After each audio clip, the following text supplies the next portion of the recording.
welcome to the AKA podcast, everyone. I'm Al. I'm Kaylin. And I'm Abby. And today we're exploring how religion is represented in film. Our central question is, how do films reimagine God with non-traditional divine figures? We will be answering this question through the movies Cinderella, The Jungle Book, The Wizard of Oz, The Chronicles of Narnia, The Lion, the Witch, and the Wardrobe, Bruce Almighty, and Thor Ragnarok. Okay, so now we're gonna move on to how I found like a godly figure in the Jungle Book. I definitely found Bagheera, which is the panther, to be the godly figure in the Jungle Book just because of his actions and just how he acted towards Mowgli throughout the whole movie. McMasterson even said that Bagheera performs a Christ-like role in more ways than one, in that actually Panther has been the symbol of Christ since medieval times. In some ways that Bagheera performs that Christ-like role, in my opinion, through viewing the movie, was like when we were first introduced to him, he just was kind of like that protective figure towards Mowgli. He found him just in a little basket in the jungle, and he automatically just took him in and found him a family with the wolves. It was just always there to like protect him. He was always like in the trees just watching over him and not necessarily like having like a helping hand throughout raising him, but just like that figure in the sky watching over him, which is very godly in my opinion. If we view this clip here from the Jungle Book, we'll just see kind of Bagheera being that godlike hand over Mowgli as like protecting him and being there for him.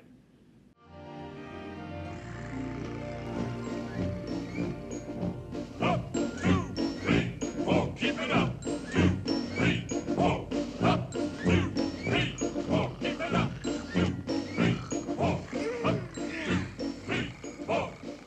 A parade. Oh no. Another example where there is like kind of more direct contact was when Mowgli was told he needs to return to the human village because he is a man cub and not an actual wolf. So he ended up having to sleep in a tree because the journey ended up taking too long, and Bagheera wrapped his tail around Mowgli, but not touching him at all. So it was kind of like that godlike hand holding him and keeping him still instead of like directly protecting him. And yeah, that's all the ways I found that he was very Christ-like. Okay, so next, taking it from there, I'm going to talk about the movie Bruce Almighty with Jim Carrey.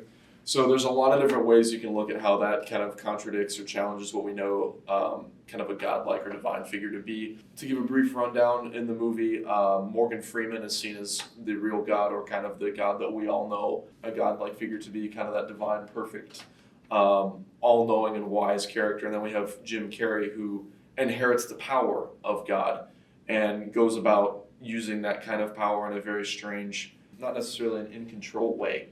We see him doing a lot of things of like, one of the examples was, we'll actually cut to this clip here.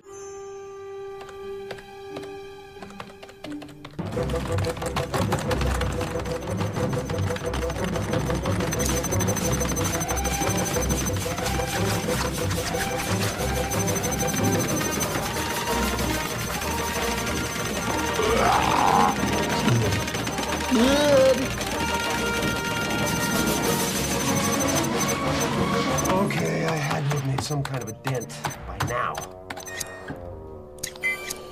Oh, come on! Oh! What a bunch of whiners. This is gonna suck up my whole life. So, as you can see in this clip, he went and answered yes to everyone's prayers. Now, in theory, that'd be a great thing. You know, we talk to God, and depending on your religion, expect one thing, maybe a different thing. But in this case, when he accepted all the prayers, some of the prayers were not good. So this was kind of seen as an irresponsible act, even though he is the divine figure. So seeing a godly figure act in a way that is irresponsible is a way that challenges kind of what we know, or at least what I know my beliefs to be in Catholicism. So I would say that's a big thing that I noticed to answer our question in Bruce Almighty. And at the same time, though, there was a lot of things in that movie that showed his caring for other people and other beings that we would expect. To wrap up what I think of Bruce Almighty, it proves that unlimited power does not fix flaws. However, in his case, at the beginning where we watched that clip, it rather amplifies them. So his lack of responsibility is amplified by his power to then influence others, or I guess in a way try to help other people. That irresponsibility comes off as just kind of a lack of what we all know to be true. So now I will be talking about the film The Wizard of Oz and how you can see that reimagining God. So first of all, the film explores religious and spiritual ideas through symbolism, not God as a single figure, but through the wizard, Glinda, Dorothy's journey, and even a little bit of Toto, because there is faith, guidance, and the search for something greater. So first of all, in Somewhere Over the Rainbow, I think heaven and the divine can kind of be seen as a resemblance here, because in the song they describe Somewhere Over the Rainbow as a place far beyond the moon, it's free of trouble, it's light through the clouds, and it's the idea of this distant, perfect world that's not physically reachable, which is where the fantasy comes in, of course.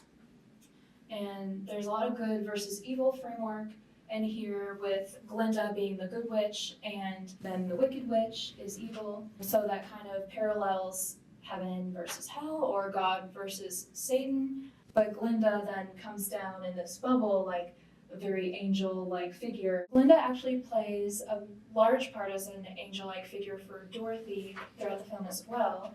Not only does she appear through the sky, but she acts as a guide to Dorothy. She offers her wisdom on where she should go and how she can get home. She intervenes when Dorothy and the Tin Man and the Scarecrow need help. Glinda appears and she makes it snow, and they all wake up. And only someone with divine power would, hypothetically have the power to do that.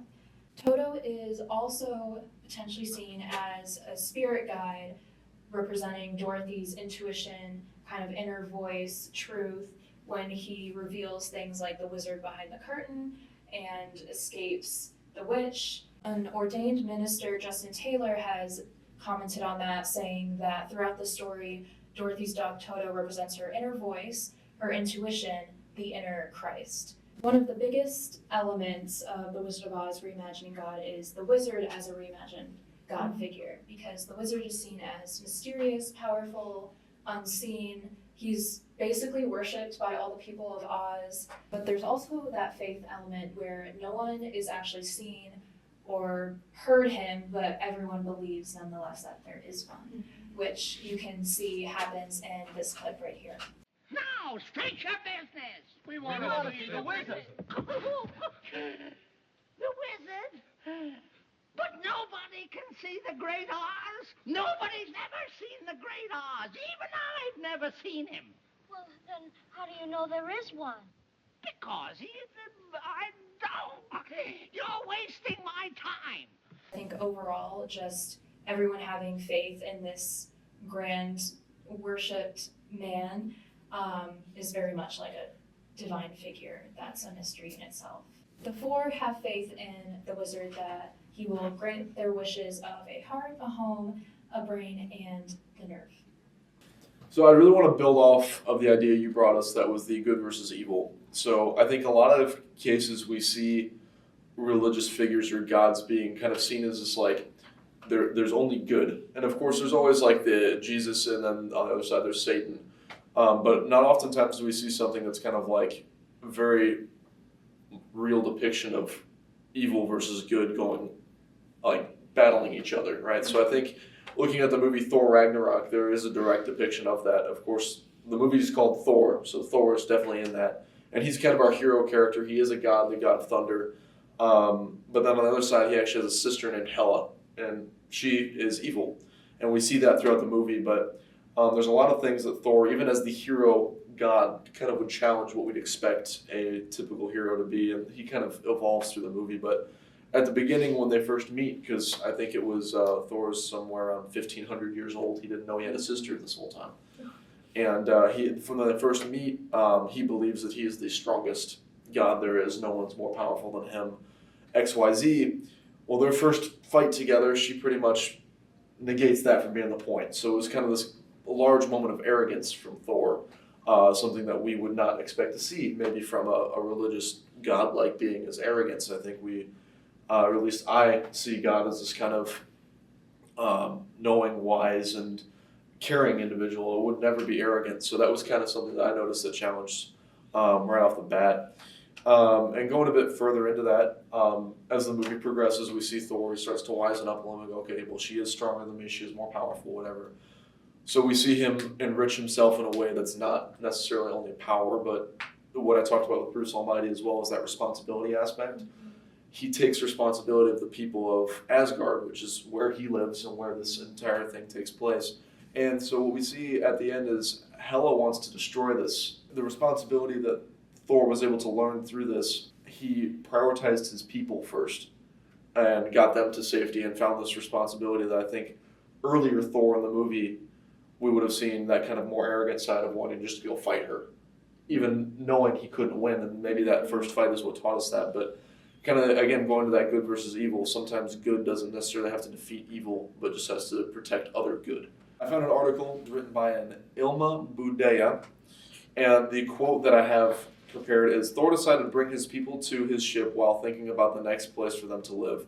When he decided for this next place, he used his experience and knowledge during his journey and collected the wisdom he had at the end by finishing his adventure. In this clip, you will see what I'm talking about when Thor prioritizes his people.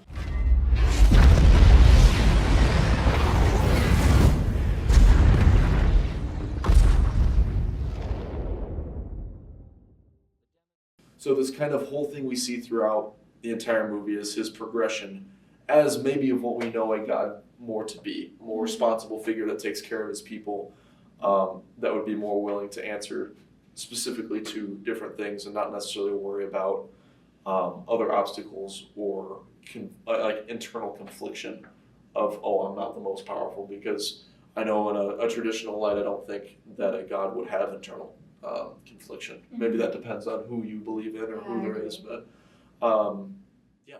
The film I will be talking about now is The Chronicles of Narnia, The Lion, the Witch, and the Wardrobe. So in this film, Narnia is said to present Christian theology through allegory, which is a story based on hidden themes, messages. So first off, the good versus evil trope is very evident in this film with the central conflict of Aslan, who is good, and the White Witch, who is evil. The White Witch represents Satan or any evil forces. Her power is of deception, death, turning creatures to stone. The eternal winter is lifeless, a hopeless world. And Aslan is more representing of Jesus Christ, God, and the balance of power and compassion. So this key idea is that it's a classic Christian battle between good and evil translated into fantasy imagery. So Aslan is this reimagined God figure with titles like the Great Lion, son of the Emperor Beyond the Sea, but his title, King Above All High Kings, I thought was very prominent in Christianity, with Jesus being king above all high kings. So I think Aslan just having that title, period, kind of states his pedestal of importance and reigning over them. Catholic writer Scott Smith points out that the prominent religious representation in Narnia is the sacrifice, death, and resurrection of Aslan, whom we've established is a godlike figure. And the scene where Aslan is beaten in a full, fleshed out scene of Jadis's clan, it's very representative of the passion of Christ before his death. And Aslan makes this deal with the White Witch to take him instead of Edmund, who is one of the children, where Aslan is then sacrificing himself, just like how Jesus sacrificed himself to save all people from sin. Scott Smith also weighs in on the stone table that Aslan dies upon, that the stone table represents the cross of Christ. Aslan also resurrects from the dead. The stone table breaks and Aslan disappears, just like how the stone to Jesus' tomb was rolled away and he disappeared as well. And he resurrects then in beautiful sunlight right in front of Susan and Lucy, which is also a comparison to how Jesus resurrected and appeared before the Marys, Mary Magdalene, and Mother of Jesus.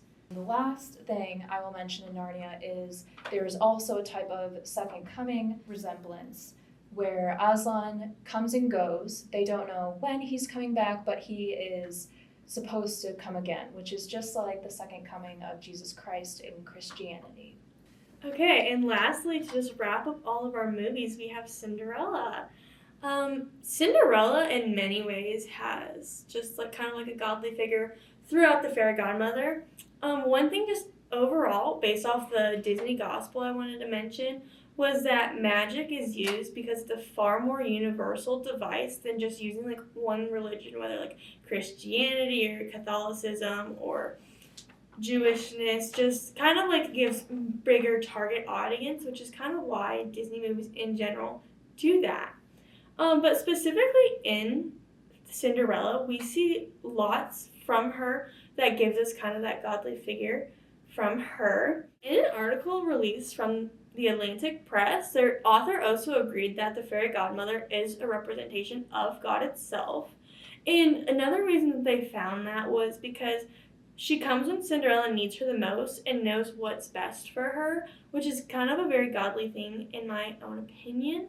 Another way is when she magically appears after Cinderella's dress gets ripped by her stepmother and her stepsisters. She specifically says that if Cinderella had lost all faith, I would not be here.